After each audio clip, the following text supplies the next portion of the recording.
अस्सलाम वालेकुम। Pakistan veterinary distribution रवात में आपके सलूशन के लिए हाजिर हूँ सुल्तान महमूद।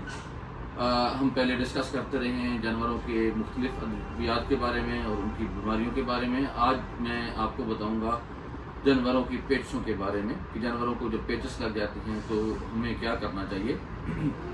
नॉर्मली होता ये है कि हमारे जानवरों को पेचस लग जाते हैं, हम मुख्तलिफ़ किस्म की पहले टोटके करते रहते हैं और टोटके करते करते जब जानवरों की अंतड़ियों के अंदर इन्फेक्शन जो है वो शुरू हो जाता है तो उसके बाद फिर हम मेडिसिन की तरफ आते हैं, और जिस वक्त मेडिसिन की तरफ आते हैं उस वक्त जो है वो बात नहीं बनती। तो मैं आज जानवरों के जो सीरियस किस्म के पेचस हैं उनके बारे में आपको बताने लगा हूँ कि जब सीरियस बैक्टीरियल इन्फेक्शन हो जाता है, सीरियस किस्म का बैक्टीरियल इन्फेक्शन हो जाता है तो उस वक्त जानवर को पेचस लगे रहते हैं और हम उसको कहते हैं ये दायमी पेचस हैं। इसमें हमारे साथ इशू ये हो जाता है कि जब पेचस इतनी देर लगते हैं तो एक तो जानवर का जिगर जो है वो अफेक्ट हो जाता है। जानवर का जिगर के अफेक्ट होने की वजह से उसको फिर पेचस हम जिस तरीके से भी हो वो रुक नहीं सकते, काफ़ी एक सीरियस प्रॉब्लम हो जाता है। तो अगर इस किस्म का जब हो सीरियस बैक्टीरियल इन्फेक्शन हो जाए या यूरिनरी ट्रैक्ट इन्फेक्शन हो जाए तो उस वक्त हम इस्तेमाल करते हैं एनरोफ्लॉक्सासिन 20%। ये एनराक इसकी बड़ी पैकिंग में आता है, ये छोटी पैकिंग में आता है। ये बड़ा जानवर हमारे नॉर्मली जब हम गवाल की बात करते हैं तो हमारा जानवर 700-800 केजी का जानवर शुमार होता है, तो उसमें हम इसको लगाएंगे 25 सीसी।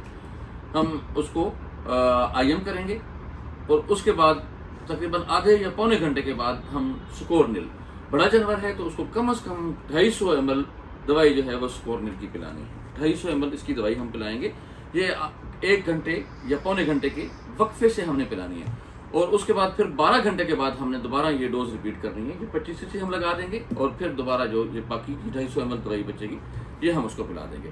लेकिन जब ये हमारे पेचस रुक जाएंगे तो ये नहीं है कि हमारे पेचस रुक गए तो अब हमारा जानवर जो है वो दोबारा पेचस नहीं करेगा। हमारा जानवर दोबारा पेचस शुरू कर देगा जिस वक्त भी थोड़ी सी खुराक ज़्यादा खाएगा या हम उसकी खुराक थोड़ी सी मतलब बढ़ा देंगे, कोई ऐसी जो जूद हजम चीज़ हम उसको देंगे, जूद हजम चीज़ देंगे तो उस वक्त क्या होगा कि हमारा जानवर जो है दोबारा पेचस करना शुरू कर देगा।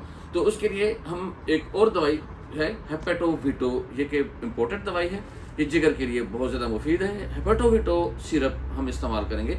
ये 80 सीसी बड़े जानवर की डोज है और ये कम से कम 5 दिन पिलानी है। तो 400 सीसी दवाई जो है वो एक जानवर को हम पिलाएंगे तो उससे ये होगा कि उसका जिगर जो है वो फाल हो जाएगा और वो बेहतर काम करना शुरू कर देगा। और इंशाल्लाह फिर हमें कम से कम इसकी कंप्लेंट नहीं आएगी कि हमारा जानवर जो है बार बार पेचस कर रहा है, दायमी पेचस कर रहा है, उसको तो ऐसे पतला भूख लगता है, बहुत पतले पेचस करता है और वो कंट्रोल नहीं होते।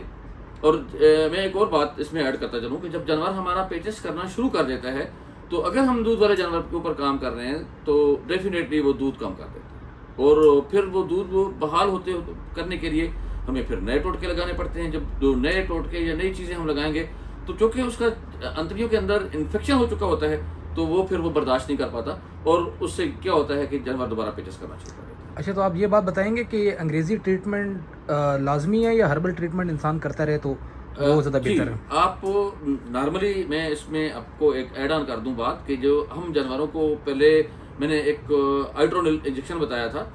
अगर हम 6 महीने के बाद वैक्सीन के तौर पे बगैर बीमारी के आइट्रोनिल अगर लगाते रहें तो हमारी जानवरों के अंदर काफ़ी सारे मसाइल जो है वो उनका सोल्यूशन हो सकता है। और दूसरी बात यह है कि एक दवाई मैंने बताई थी आइकोसोन दवाई अगर हम हर 3 महीने के बाद पिलाते रहें तो तब भी हम हमारे जानवरों के अंदर जो पेचस के प्रॉब्लम है इसको हम कंट्रोल कर सकते हैं।